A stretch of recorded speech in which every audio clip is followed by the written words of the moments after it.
वैसे तो एपीजे अब्दुल कलाम को मिसाइल मैन और जनता के राष्ट्रपति के नाम से जाना जाता है। यहाँ तक कि अब्दुल कलाम वैज्ञानिक और इंजीनियर के रूप में काफी ज्यादा मशहूर थे और उसे भारत रत्न और पद्म भूषण से भी सम्मानित किया गया था। और ऐसा भी कहा जाता है कि वह सभी धर्मों में विश्वास करते थे और कुरान और भगवत गीता जैसे धर्म ग्रंथों का अध्ययन किया करते थे। और साथ ही पोखरण में हुए परमाणु परीक्षण के पीछे अब्दुल कलाम का काफी योगदान रहा। और जब अब्दुल कलाम छोटे थे तब उनके घर की परिस्थिति ठीक नहीं थी और वह नहीं चाहते थे कि मेरी पढ़ाई किसी कारण से रुके, इसलिए वह रोजाना अखबार बेचने का काम किया करता था। और साथ ही एपीजे अब्दुल कलाम अपने जीवन में निरंतर आगे बढ़ते रहे और वो आगे जाकर इतना नाम कमाया कि उसे भारत तो छोड़ो विदेशों में भी जाना जाता है। तो चलिए जानते हैं एपीजे अब्दुल कलाम के बारे में। तो साल शुरू होता है 15 अक्टूबर 1931 जब तमिलनाडु राज्य के रामनाथपुरम जिले के धनुषकोडी गाँव में एक मध्य वर्गीय मुस्लिम परिवार में एपीजे अब्दुल कलाम का जन्म होता है। अब्दुल कलाम के पिता का नाम जैनुलाब्दीन थे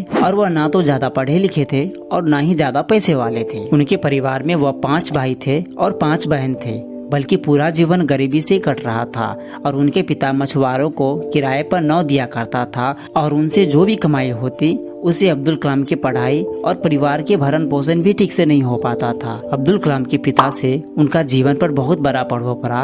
उनके पिता भले ही पढ़े लिखे नहीं थे, लेकिन उनकी लगन और उनके द्वारा दिए गए संस्कार अब्दुल कलाम के बहुत काम आए। जब अब्दुल कलाम 5 वर्ष के थे तो रामेश्वर पंचायत के प्राथमिक विद्यालय में उनका दीक्षा और संस्कार हुआ था। और एक दिन की बात है, जब अब्दुल कलाम कक्षा में पढ़ रहे थे तो उनके अध्यापक पक्षी के उड़ने के तरीके के बारे में जानकारी दे रहे थे, लेकिन जब छात्रों को समझ नहीं आया तो अध्यापक उनको समुद्र के किनारे ले गए जहां उड़ते हुए पक्षियों को दिखाकर अच्छे से समझाने लगा। और तभी अब्दुल कलाम पक्षियों को देखकर यह तय किया कि उनको आगे जाकर एरोस्पेस टेक्नोलॉजी में ही जाना है। और अब्दुल कलाम के पढ़ने के जुनून को इस बात से भी जाना जा सकता है कि वह सुबह 4 बजे अपने अध्यापक के पास पढ़ने जाया करते थे। उसके बाद साल 1950 में मद्रास इंस्टीट्यूट ऑफ टेक्नोलॉजी से अंतरिक्ष विज्ञान में स्नातक की डिग्री प्राप्त किया। और उसके बाद हावड़ा क्राफ्ट की प्रोजेक्ट पर काम करने के लिए भारतीय रक्षा अनुसंधान एवं विकास संस्थान में प्रवेश किया। और भारत के पहले उपग्रह प्रक्षेपण यान SLV-3 के निर्माण में उन्होंने महत्वपूर्ण भूमिका निभाई। जिसके बाद जुलाई 1980 में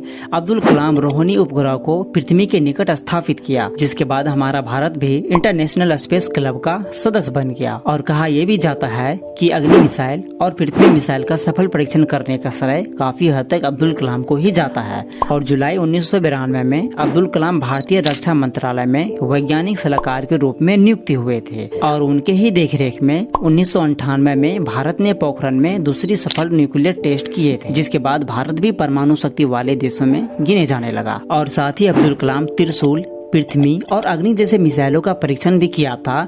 और साथ ही रूस के साथ मिलकर भारत ने सुपरसोनिक क्रूज मिसाइल बनाने पर काम शुरू किया। और साथ ही ब्रह्मोस प्राइवेट लिमिटेड की स्थापना की। और ब्रह्मोस एक ऐसा मिसाइल होता है जिसे धरती, आसमान और समुद्र कहीं भी दागी जा सकती है। इसी सफलता के साथ अब्दुल कलाम मिसाइल मैन के रूप में प्रसिद्ध हुए। और साथ ही 18 जुलाई 2002 को एपीजे अब्दुल कलाम 90% बहुमत से भारत का नया राष्ट्रपति चुना गया।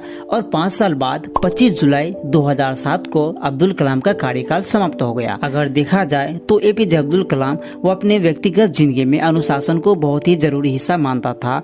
यहाँ तक कि वह शाकाहारी जीवन जिया करते थे और निरंतर युवा और बच्चों को जीवन में आगे बढ़ने के लिए मार्गदर्शन दिया करते थे। किसी नॉर्मल इंसान के लिए एक अवार्ड पाने के लिए कितनी ज्यादा संघर्ष करने पड़ते हैं, लेकिन अब्दुल कलाम को 19 से भी ज्यादा अवार्ड से सम्मानित किया जा चुका है, जिसमें से भारत सरकार के द्वारा 1991 में अब्दुल कलाम को पद्म भूषण से सम्मानित किया गया था। और 1990 में पद्म विभूषण और 1997 में भारत रत्न से एपीजे अब्दुल कलाम को सम्मानित किया गया था। लेकिन 27 जुलाई 2015 की एक शाम को दुखद भरी घटना सामने आया, जब एपीजे अब्दुल कलाम भारतीय प्रबंधन संस्थान शिलोंग में रहने योग्य ग्रह पर एक लेक्चर दे रहे थे तो उसे जोरदार दिल का दौरा पड़ा और बेहोश होकर वहीं गिर गया। जिसके बाद 6:30 बजे पास के बेथानी अस्पताल के ICU में ले जाया गया, लेकिन 2 घंटे के बाद अब्दुल कलाम को मृत घोषित कर दिया। जिसके बाद 30 जुलाई 2015 को पूर्व राष्ट्रपति अब्दुल कलाम को पूरे सम्मान के साथ रामेश्वरम केपी करम्बू ग्राउंड में दफनाया गया और 3 लाख से अधिक लोगों ने